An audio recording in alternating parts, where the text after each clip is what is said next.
Hey YouTubies, how's it going? Alright, today I'm going to tell you about the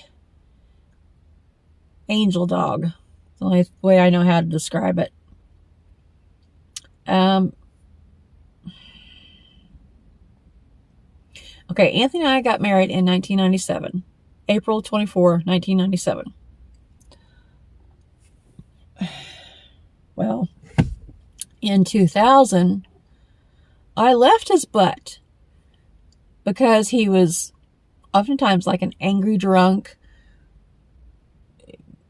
verbally abusive, mean, all that kind of stuff. It wasn't physically abusive. He was just verbally and mentally abusive, which I found out later in life that I think he was, and I've actually confirmed this with doctors, I think he was actually diabetic back then, because he was, when we got him diagnosed with diabetes, they let me know that he had obviously been diabetic for many years because of how progressed his neuropathy was already at that time.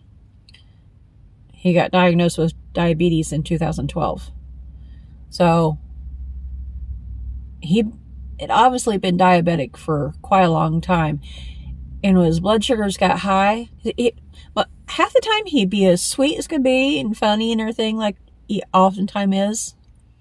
But then there's other times, which I didn't know that it was because his blood sugar getting high back then. But it makes more sense now. All I know is he'd get mean, and it was like he's like an angry drunk or something. And I didn't know why. Things make more sense now. But back then I didn't know he was diabetic. I didn't know about all this stuff. And I just thought he was just a jerk and mean. So I left him. I had enough. I tried to talk to him many times, tried to work things out, to figure out what was going on. I tried to do better, and whatever I was pissed him off about. All these things. We even had talked about canceling, and we didn't end up doing that, and yada, yada, yada. So I had enough of it, and I left Missouri and went to Texas, Houston, Texas. I met a friend online while gaming. That's a whole different story right there. This has something to do with that story, but there's more to the story that I'll explain another time. But so my friend's name was Jason. I didn't leave Missouri for him. I didn't leave Missouri to have a relationship with him. I left Missouri to get away from Anthony and to have a fresh start on life. I packed all my things. I had planned on taking a little bit of money and getting an apartment, and then finding a job and starting fresh on my own.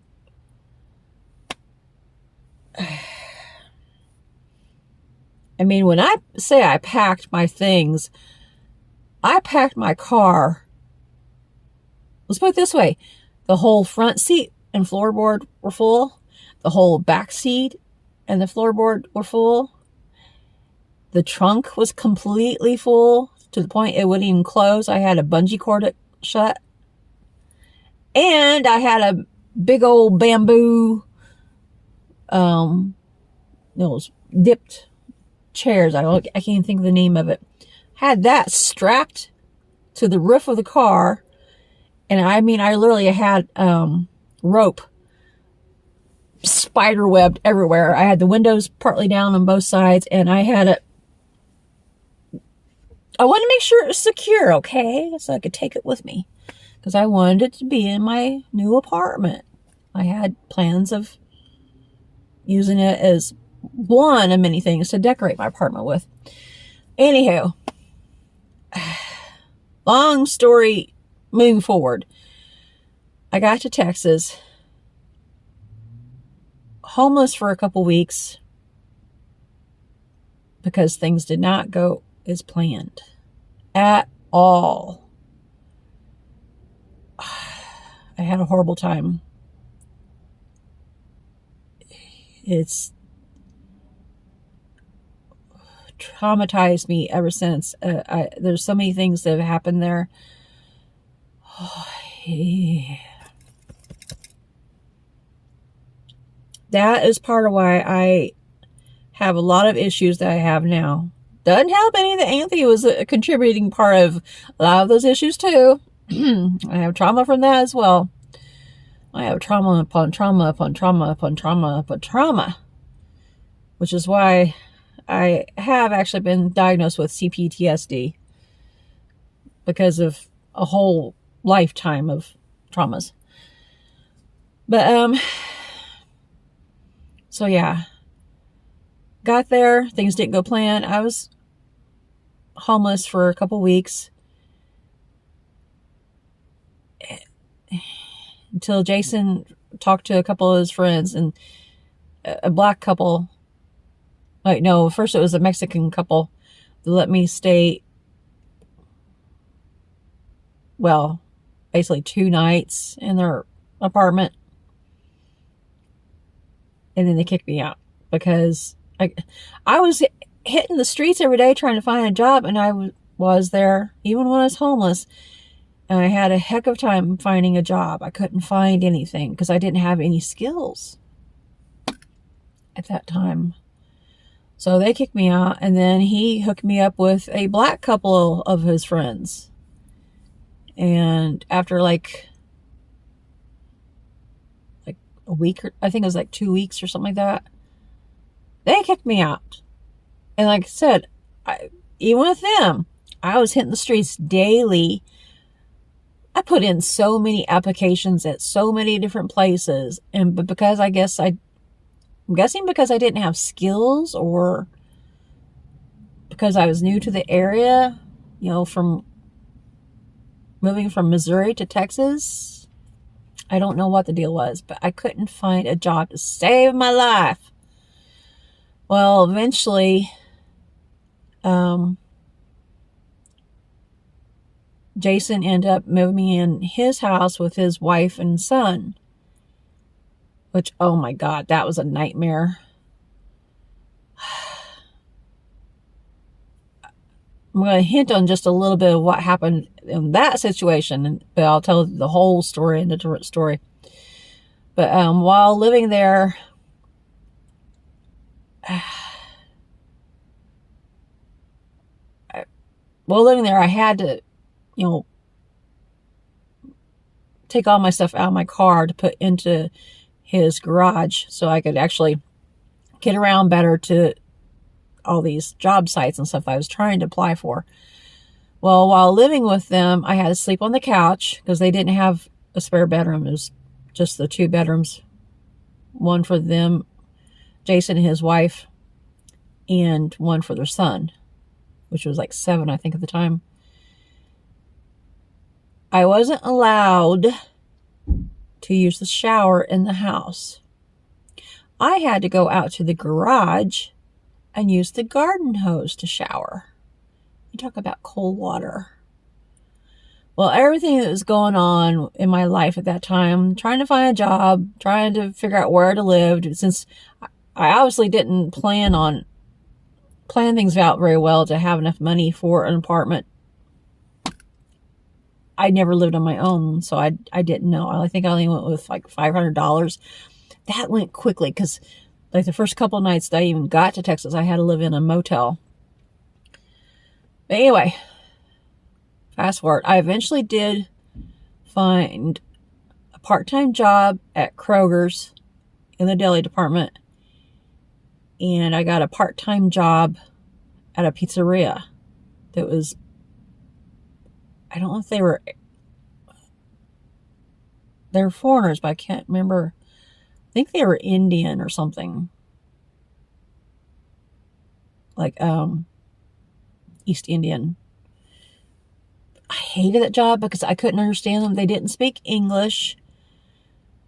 Or if they did, they didn't reveal it to me. But, I had to be a waitress, and I am a horrible I suck at being a waitress. So I don't remember along the timeline. I don't remember if I was working there or if I eventually quit there and was working at Long John's as part-time. I don't remember for sure. But anyway, I was having such a horrible time when I lived there, and I missed Anthony, even though he was a butthead. My parents were on further down in Texas near the border, and I talked to them occasionally. They were begging me to come down the rest of the way and, be with them and live with them and everything. But because I had issues with my parents, mostly Dad, because he was a narcissist. Well, actually, back then, I didn't even know the word narcissist. I'd never heard of narcissism back then. Me, he was just a jerk and mean old goat. But I didn't want to go on down there. I made it out like everything was okay and everything to them because I did not want to go and live with Mom and Dad till 7 years ago. I never planned to ever move back in with Mom and Dad because my issues in particular with Dad, both my parents, but particularly Dad. So that was a no on that idea. I'm surprised I was even able to call Mom and Dad. Jason censored my calls. He would only let me call my parents. He would not allow me to call Anthony because he was using me while I lived with him and his wife and kid. He was taking my paychecks, all my paychecks, because of room and board. I can understand to a degree, but he was taking it all so that I couldn't even save to get my own place.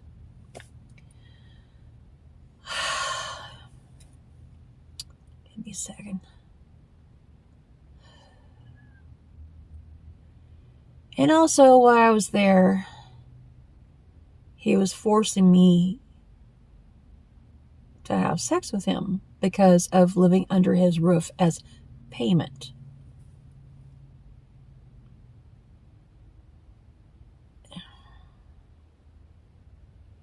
That was really hard to deal with. I felt trapped. I mean, I really I felt more trapped there than I did with Anthony when living with him and him being verbally abusive.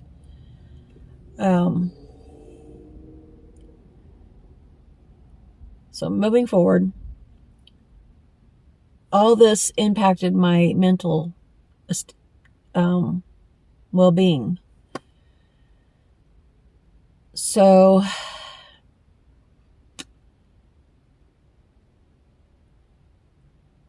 on Christmas Day in 2000,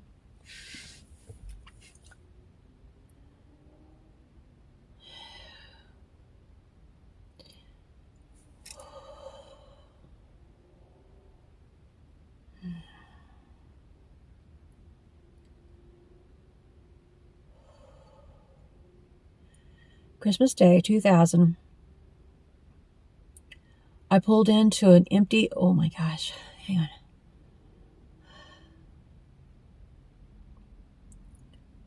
This is really hard to talk about because I've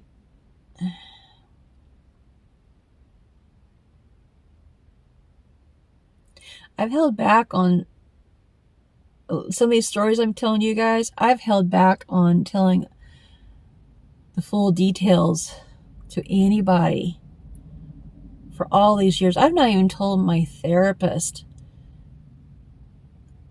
I started to not long ago, but breathe,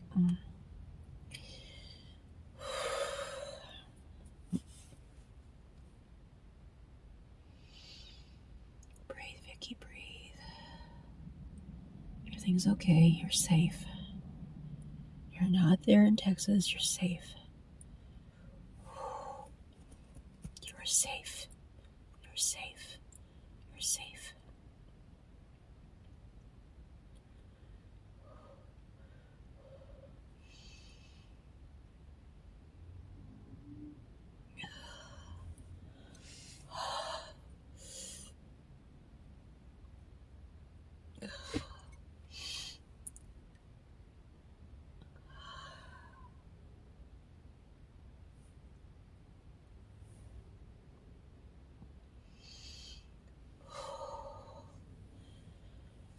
Okay.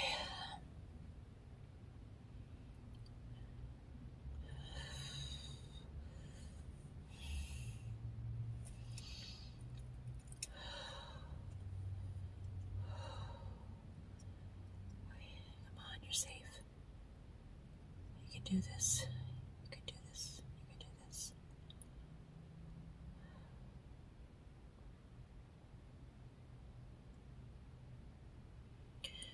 Okay.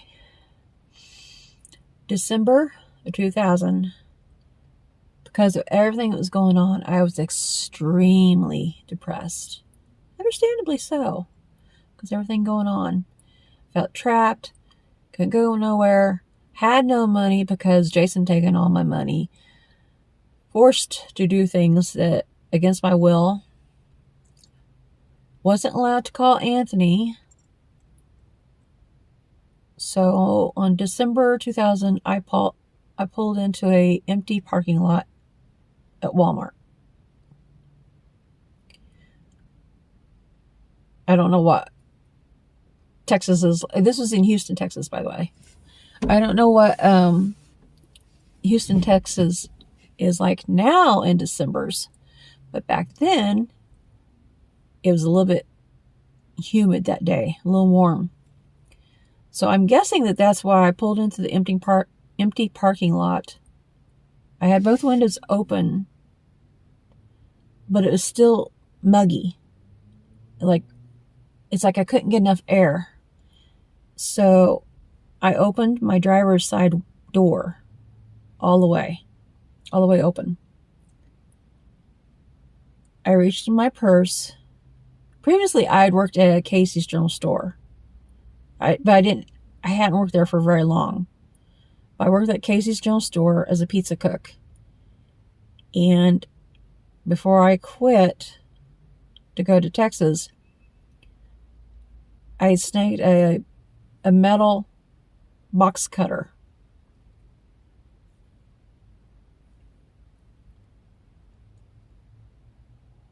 And I was planning on fatally wounding myself. Fatally harming myself.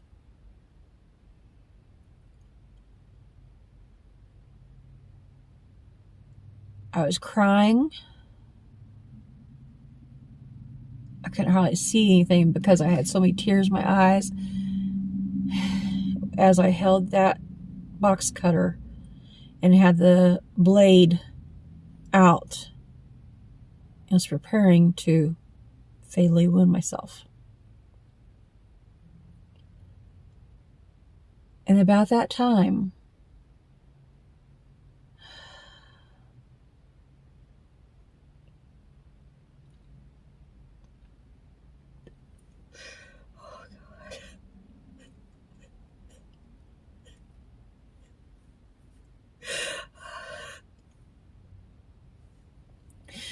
this big, beautiful, old black lab came to my open car door, put his head in my lap for me to pet him.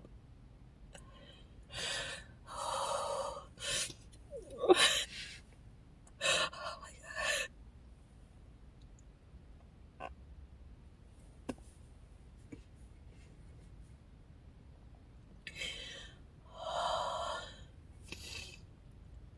Oh my God. I intended to do this.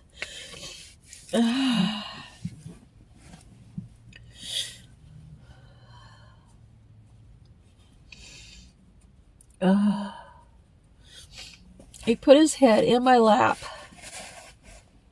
and wanted me to pet him.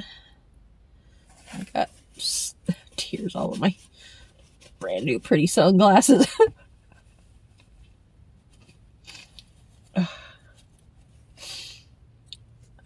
Okay.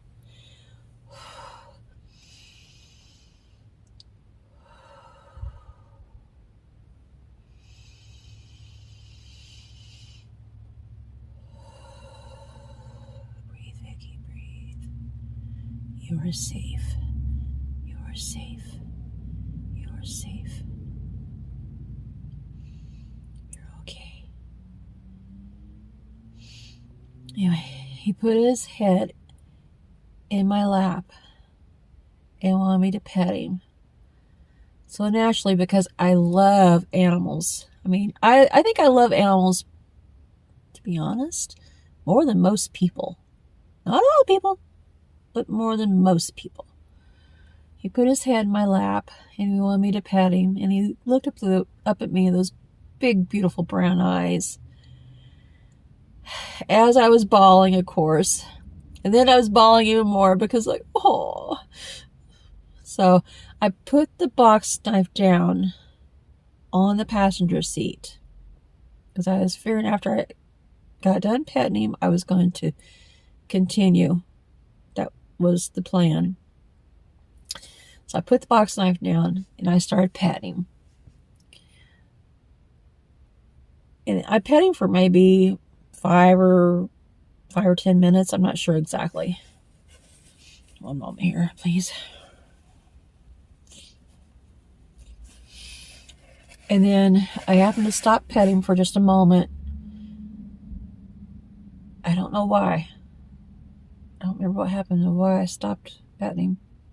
Oh, I think it's because I reached over to get a tissue to dry my tears. Well, when I did, he lifted his head and left. Well, I wanted him to come back because I wanted to pet him more. Because, like I said, I love animals. I'd have a whole sanctuary of animals if I could. Literally. But, so he left. So I got out of the car. I'm thinking, where'd he go? I could not find him anywhere. He was an old dog. Like, when he came up to me and everything, it looked like he was stoved up because of arthritis and everything. So I know he couldn't have ran away. He would have walked away.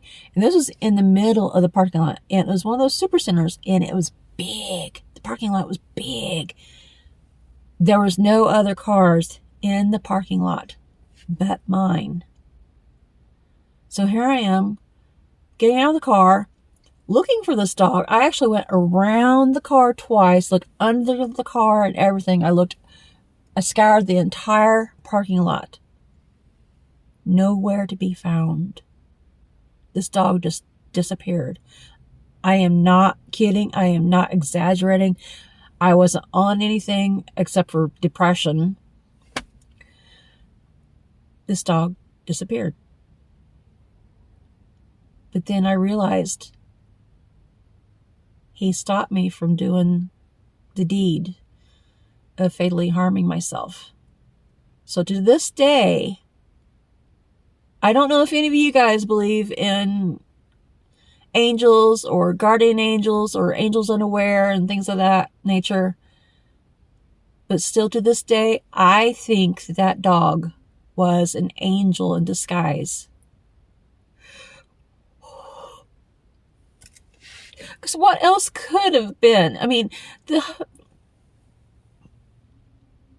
was a huge parking lot. He was an old dog. He couldn't run. He looked like he looked and acted like he was like, maybe 12 or 14 years old. I mean, not even joking. So he couldn't have gone far. He had to have been an angel. Oh my God. Even while I was there before this happened, I swore must have had guardian angels watch over me because of there's lots of different incidents I had there that I had to have had guardian angels watch over me. And this one just happened to stop me from fatally wounding myself.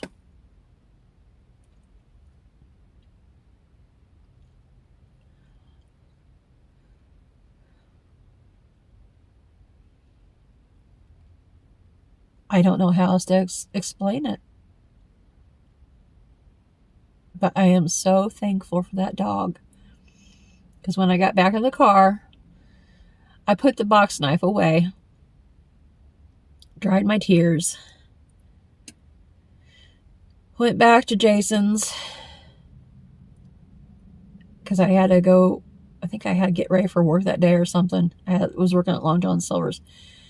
So I ended up going to work, I think, as far as I remember on that part. That part, it's sketchy. I don't remember for sure on that part.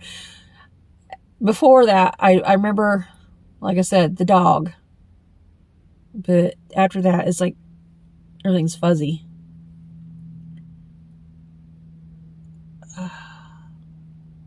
I had to have had guardian angels watching over me because, for one thing, just driving from Missouri to Houston, Texas. Oh my God.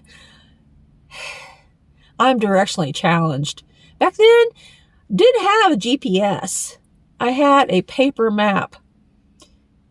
You would not believe how many times I got lost when just trying to get to Houston, Texas.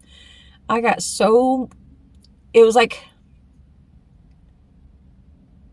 I got to Houston, Texas about 8 hours after the time I should have got there because I got so lost. There's where most of my money went, was gas, just trying to get there. But also, I had to have had guardian angels watching over me because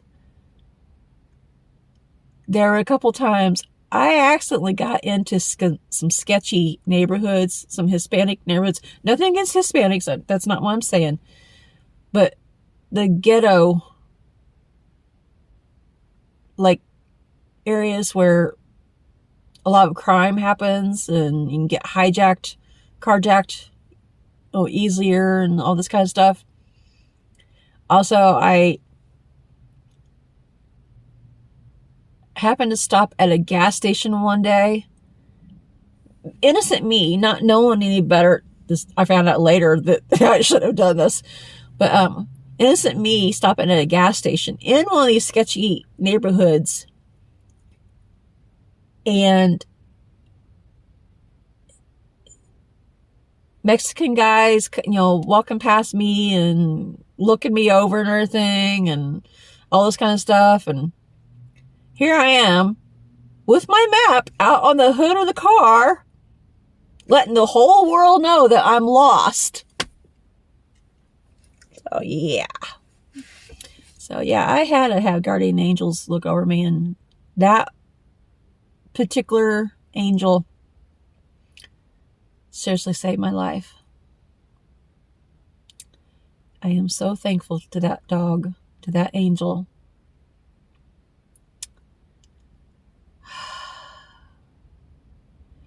Since then, I seriously, you never know who you're going to meet that might be an angel. You never know what animal you're going to meet that might be an angel, in my opinion. So, yeah. I would not be alive today if it hadn't been for that dog. Because I had full intentions of fatally harming myself. Because I couldn't handle the pressures of everything. So, anywho, I think I'm going to get ready to scoot. Let me know in the comments down below if you guys believe in angels, if you ever encountered an angel, or think you've encountered an angel. Let me know what you guys think of those types of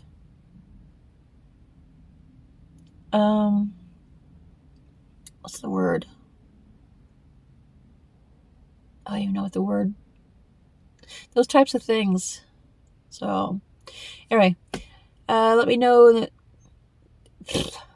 I already said that. I'm still thinking of the dog. I can't help it. Like I said, I love animals. I wanted to be a vet when I was younger, or a vet assistant, because I love animals so much. The only reason I didn't follow through on that was I found out, well, someone told me, I don't know if it's actually true or not, but I found out that it's the vet assistants that have to put animals down when they need to be euthanized. I couldn't do that. I'd be a bawling mess every day because I love animals so much. Anyway, if you're new to our channel, don't forget to like, comment, subscribe, share it, and hit that notification bell. And I will catch you guys again later. I need to go calm myself down and breathe. So, bye-bye, guys.